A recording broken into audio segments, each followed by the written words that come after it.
ಪರಶುರಾಮ ಸೃಷ್ಟಿಯ ಪವಿತ್ರ ಭೂಮಿಯಾದ ತುಳುನಾಡು ಅನಾದಿ ಕಾಲದಿಂದಲೂ ದೇವರು, ದೈವಗಳು, ನಾಗಾರಾಧನೆ ಮತ್ತು ಭಕ್ತಿಯ ಪರಂಪರೆಯನ್ನು ತನ್ನೊಳಗೆ ಜೀವಂತವಾಗಿಟ್ಟುಕೊಂಡಿರುವ ಅಪೂರ್ವ ನೆಲವಾಗಿದೆ.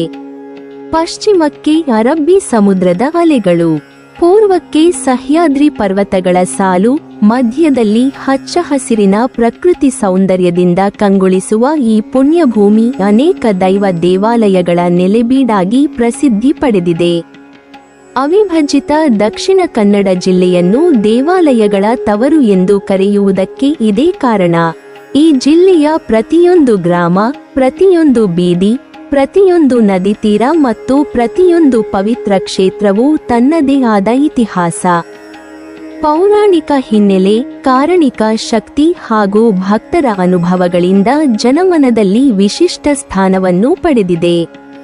ಸಾವಿರಾರು ವರ್ಷಗಳಿಂದ ನಿರಂತರವಾಗಿ ನಡೆಯುತ್ತಿರುವ ಪೂಜೆ, ಆರಾಧನೆ, ಸೇವೆ ಮತ್ತು ಧಾರ್ಮಿಕ ಆಚರಣೆಗಳು ಈ ನೆಲದ ಸಂಸ್ಕೃತಿಯ ಜೀವಾಳವಾಗಿವೆ. ಇಲ್ಲಿನ ಪ್ರತಿಯೊಂದು ದೇವಾಲಯವೂ ಕೇವಲ ಪೂಜಾ ಸ್ಥಳವಲ್ಲ, ಭಕ್ತರ ನಂಬಿಕೆ, ವಿಶ್ವಾಸ, ಸಂಸ್ಕೃತಿ ಮತ್ತು ಆಧ್ಯಾತ್ಮಿಕ ಬದುಕಿನ ಕೇಂದ್ರವಾಗಿದೆ. ಅಂತಹ ಅಪರೂಪದ ಮತ್ತು ಕಾರಣಿಕ ಕ್ಷೇತ್ರಗಳ ಸಾಲಿನಲ್ಲಿ ವಿಶಿಷ್ಟವಾಗಿ ಗುರುತಿಸಿಕೊಂಡಿರುವ ದೇವಾಲಯವೇ ಮಂಗಳೂರಿನ ಹೃದಯ ಭಾಗದಲ್ಲಿರುವ ಪಾಂಡೇಶ್ವರ ಶ್ರೀ ಮಹಾಲಿಂಗೇಶ್ವರ ದೇವಸ್ಥಾನ. ನಗರದ ಗದ್ದಲದ ಮಧ್ಯೆಯೇ ದಿವ್ಯ ಶಾಂತಿಯ ತಾಣವಾಗಿ ಕಂಗೊಳಿಸುತ್ತಿರುವ ಈ ದೇವಾಲಯಕ್ಕೆ ಕಾಲಿಟ್ಟ ಕ್ಷಣವೇ ಭಕ್ತರ ಮನಸ್ಸಿನಲ್ಲಿ ಭಕ್ತಿ, ನೆಮ್ಮದಿ ಹಾಗೂ ಆಧ್ಯಾತ್ಮಿಕ ಅನುಭವ ಮೂಡುತ್ತದೆ. ವರ್ಷಪೂರ್ತಿ ಸಾವಿರಾರು ಭಕ್ತರು ಇಲ್ಲಿಗೆ ಆಗಮಿಸಿ ಶ್ರೀ ಮಹಾಲಿಂಗೇಶ್ವರನ ದರ್ಶನ ಪಡೆದು ತಮ್ಮ ಜೀವನದ ಸಂಕಷ್ಟಗಳನ್ನು ನಿವಾರಿಸಿಕೊಳ್ಳುವ ವಿಶ್ವಾಸದೊಂದಿಗೆ ಪ್ರಾರ್ಥನೆ ಸಲ್ಲಿಸುತ್ತಾರೆ. ಈ ಕ್ಷೇತ್ರವು ಭಕ್ತರ ಪಾಲಿನ ಶಾಂತಿಧಾಮವಾಗಿ, ಸಂಕಷ್ಟ ಪರಿಹಾರ ಕ್ಷೇತ್ರವಾಗಿ ಹಾಗೂ ಇಷ್ಟಾರ್ಥ ಸಿದ್ಧಿ ನೀಡುವ ದೇವಾಲಯವಾಗಿ ಪ್ರಸಿದ್ಧಿ ಪಡೆದಿದೆ.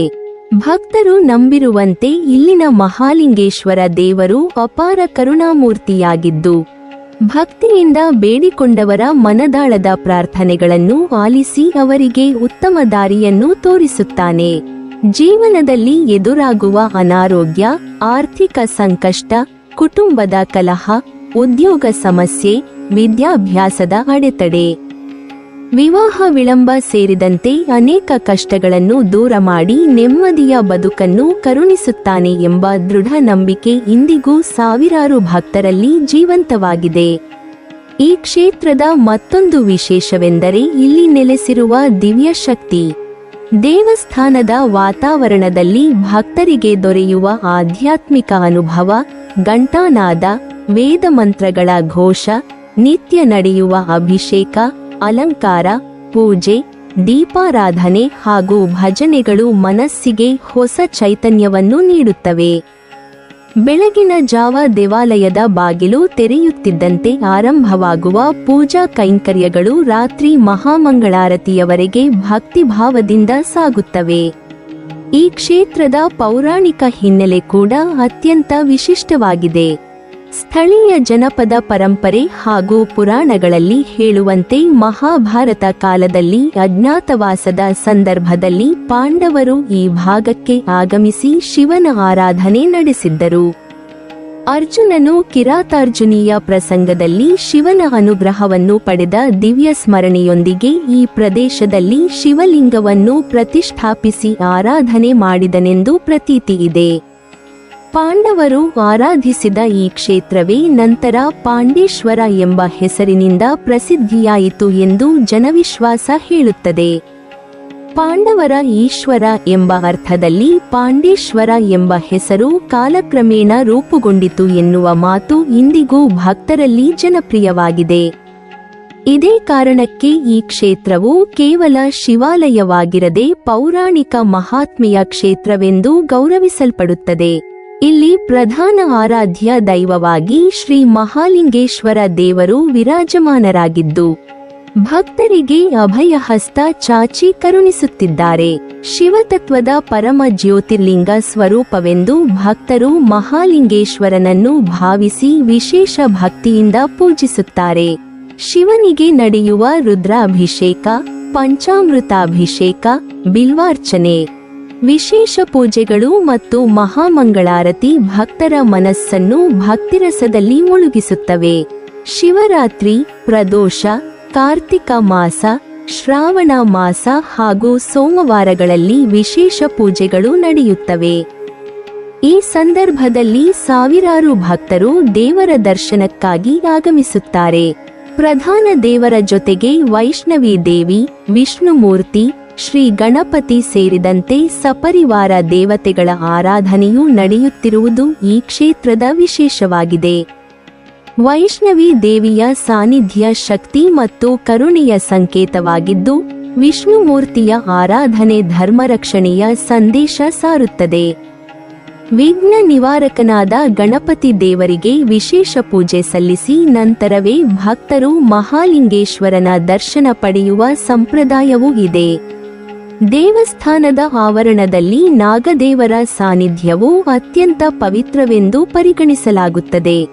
ನಾಗಾರಾಧನೆ ತುಳುನಾಡಿನ ಸಂಸ್ಕೃತಿಯ ಅವಿಭಾಜ್ಯ ಅಂಗವಾಗಿದ್ದು, ಸಂತಾನ ಭಾಗ್ಯ, ಕುಟುಂಬದ ಸುಖ ಶಾಂತಿ ಹಾಗೂ ನಾಗದೋಷ ನಿವಾರಣೆಗೆ ಭಕ್ತರು ನಾಗದೇವರಿಗೆ ವಿಶೇಷ ಸೇವೆ ಸಲ್ಲಿಸುತ್ತಾರೆ.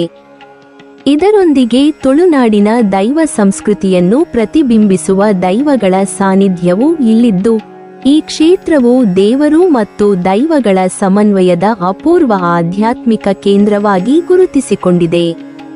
ಪ್ರತಿದಿನ ಬೆಳಗ್ಗೆಯಿಂದಲೇ ಭಕ್ತರ ಸಂಚಾರದಿಂದ ದೇವಾಲಯ ಕಂಗೊಳಿಸುತ್ತಿದ್ದು, ದೂರದ ಊರುಗಳಿಂದಲೂ ಭಕ್ತರು ಆಗಮಿಸಿ ವಿಶೇಷ ಹರಕೆಗಳನ್ನು ಸಲ್ಲಿಸುತ್ತಾರೆ.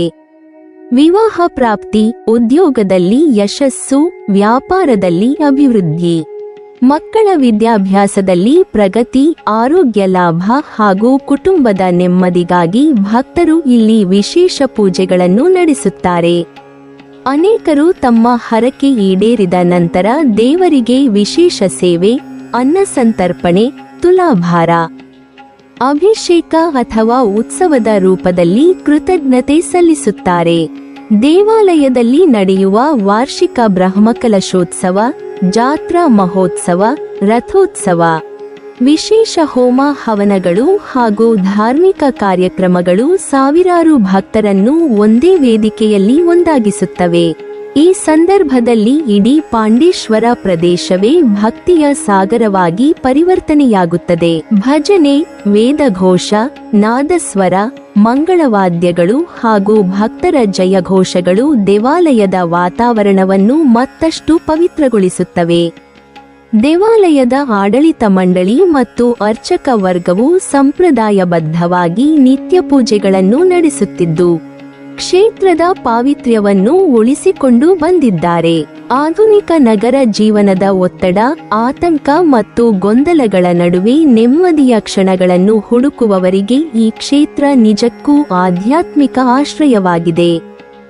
ದೇವಾಲಯದ ಆವರಣದಲ್ಲಿ ಕೆಲ ಹೊತ್ತು ಕುಳಿತು ಧ್ಯಾನಿಸಿದರೆ ಮನಸ್ಸಿನ ಚಂಚಲತೆ ದೂರವಾಗಿ ಆತ್ಮವಿಶ್ವಾಸ ಹೆಚ್ಚುತ್ತದೆ ಎಂಬ ಅನುಭವವನ್ನು ಅನೇಕ ಭಕ್ತರು ಹಂಚಿಕೊಳ್ಳುತ್ತಾರೆ.